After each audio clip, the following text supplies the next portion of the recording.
Halo guys, welcome back to my channel. Bagaimana kabar kalian hari ini? Semoga selalu dalam keadaan yang baik ya. Guys, pada video kali ini aku akan membahas sebuah kasus yang terjadi di kota Semarang, di mana ada seorang wanita yang harus kehilangan nyawanya di tangan orang yang diharapkan bisa memberikan kebahagiaan kepadanya. Untuk mengetahui kisah selengkapnya, yuk mari kita mulai ceritanya.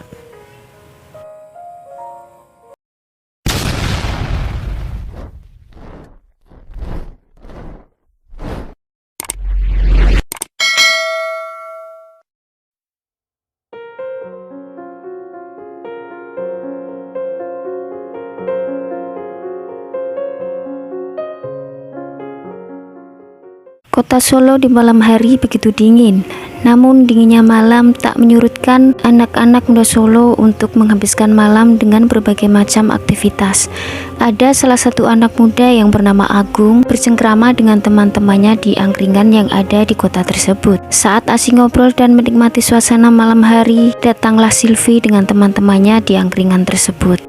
Setelah memesan minuman, Silvi segera menempati meja kosong yang ada di sebelah Agung dan teman-temannya duduk. Saat itu Agung merasa kagum melihat sosok Silvi yang begitu cantik dan manis. Tanpa berpikir panjang, akhirnya mereka pun berkenalan dan tak lupa bertukar nomor HP masing-masing. Agung yang bernama lengkap Agung Dwi Saputro lahir pada tanggal 30 April 2003 di Gebang, Banjarsari, Solo. Saat itu Agung masih duduk di bangku sekolah menengah atas di kota Solo. Sementara itu Silvi Ayu Nugraha lahir di Blora pada tanggal 7 Maret 1998. Dia datang dari Blora yang berjarak kurang lebih 127 km sebelah timur laut kota Solo untuk berkuliah di perguruan tinggi swasta bidang kesehatan yang ada di kota Solo dan mengambil jurusan perawat. Hubungan pun berlanjut lewat media sosial. Karena dari awal Agung sudah memiliki perasaan suka ke Silvi, akhirnya Agung segera mengungkapkan perasaan cintanya ke Silvi dan gayung pun bersambut. Ternyata Silvi pun memiliki perasaan yang sama terhadap Agung dan akhirnya mereka pun mulai berpacaran.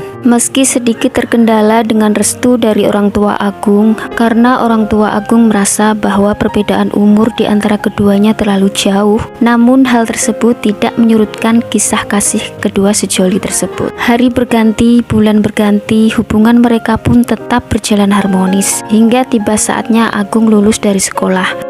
Karena berdalih ingin mencari pengalaman kerja, akhirnya Agung pun berpamitan kepada kedua orang tuanya untuk pergi merantau ke Semarang. Tanpa sepengetahuan kedua orang tuanya, Agung membawa serta kekasihnya Silvi untuk diajak ke Semarang. Karena begitu besarnya cinta Silvi kepada Agung, Silvi pun menuruti keinginan Agung untuk pindah ke Semarang walaupun dia harus berhenti kuliah. Saat di Semarang, Silvi dan Agung menyewa sebuah kamar kos di kawasan Semarang Barat. Pemilik kos mengenakan biaya sejumlah 500.000 yang harus mereka bayarkan tiap bulannya. Saat itu pemilik kos menanyakan status hubungan mereka berdua. Agung dan Silvi pun mengaku bahwa mereka sudah menikah, namun saat ditanya surat nikah, mereka berdalih bahwa surat nikah masih dipakai untuk mengurus kartu keluarga.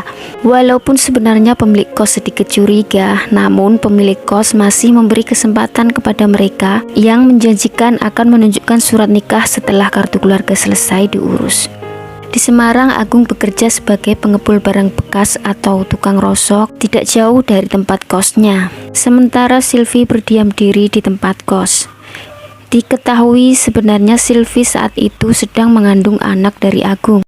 Namun karena status mereka yang sebenarnya belum resmi atau belum menikah, disertai belum adanya restu dari orang tua Agung, sehingga Agung berkali-kali meminta kepada Silvi supaya menggugurkan kandungannya saja. Akan tetapi Silvi belum juga menuruti keinginan Agung tersebut. Silvi merasa seharusnya Agunglah yang harus segera mempertanggungjawabkan perbuatannya tersebut. Karenanya Silvi tetap kekeh mempertahankan kandungannya tersebut. Hari demi hari berlalu, kandungan Silvi pun semakin membesar. Sudah sekitar 3 bulan lamanya Agung dan Silvi tinggal di Semarang. Saat itu usia kandungan Silvi sudah memasuki bulan ke-9. Pada tanggal 19 Agustus 2021, saat Agung sedang bekerja, Silvi yang berada di tempat kos mengeluh kram di kaki dan perutnya.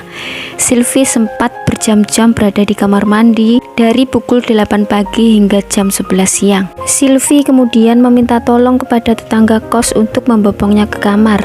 Pada pagi harinya tanggal 20 Agustus 2021, Silvi terlihat di luar kamar kosnya dan diketahui saat itu Agung sedang libur bekerja. Pada pukul 13 siang, tiba-tiba Agung mengetuk pintu kamar kos milik Anggito, tetangga kosnya. Dengan panik, Agung meminta tolong kepada Anggito untuk melihat istrinya yang sedang pingsan. Agung mengatakan bahwa dia sedang tidur saat itu dan setelah bangun, melihat istrinya tidak bergerak dengan badan yang terlihat menghitam. Setelah Anggito memeriksa Silvi, ternyata diketahui Silvi sudah tidak bernyawa. Selanjutnya, Anggito meminta penghuni kos lain untuk melapor kepada ketua RT. Setelahnya, ketua RT melapor kepada pihak Polres Semarang. Awalnya Silvi dipastikan menghembuskan nafas terakhirnya karena serangan jantung. Namun, saat pihak kepolisian melakukan pemeriksaan terhadap Silvi, kepolisian merasa ada banyak sekali kejanggalan pada jasad Silvi. Diketahui penyebab kematian karena lemas akibat tekanan kuat di mulut. Selain itu, ada memar di otaknya karena benturan. Tak hanya itu, organ hati Silvi robek tak beraturan dan kepala janin yang dikandung Silvi hampir keluar dari mulut rahim karena diinjak-injak. Dari hasil otopsi serta pemeriksaan di TKP, akhirnya polisi memeriksa Agung. Karena merasa sudah dalam posisi terjepit, Agung pun akhirnya mengaku semua perbuatannya. Agung membenarkan semua keterangan dari pihak kepolisian. Agung berdalih dia menghabisi Silvi karena geram Silvi tak mau menggugurkan kandungannya, serta puncaknya adalah ketika saat itu Agung sedang menonton YouTube. Dia kesal dengan Silvi lantaran Silvi terus saja menyuruh Agung untuk mengambil barang-barang untuknya, seperti mengambil air minum, mengambil baju, serta meminta membantunya untuk ke kamar mandi. Hal itulah yang membuat Agung emosi dan gelap mata. Agung mengakui dia menghabisi Silvi dengan cara mencekik, membenturkan tubuh Silvi ke tembok, serta menginjak-injak dada serta perut Silvi. Karena perbuatannya tersebut, Agung Dwi Saputro terjerat pasal 338 KUHP tentang pembunuhan dengan ancaman paling lama 15 tahun penjara. Dan saat ini proses hukum terhadap Agung masih berjalan. Pesan moral yang bisa kita ambil dari kejadian ini adalah betapa pentingnya pendidikan akhlak terhadap anak di usia sedini mungkin, sehingga mereka dapat lebih bijak dalam menghadapi permasalahan serta situasi di lingkungan pergaulan mereka. Karena orang tua tidak sepenuhnya dapat mengontrol keseharian anak-anak kita selama 24 jam. Baiklah guys, cukup sekian ceritaku kali ini. Sampai jumpa di video selanjutnya ya. Terima kasih sudah menonton. Bye-bye.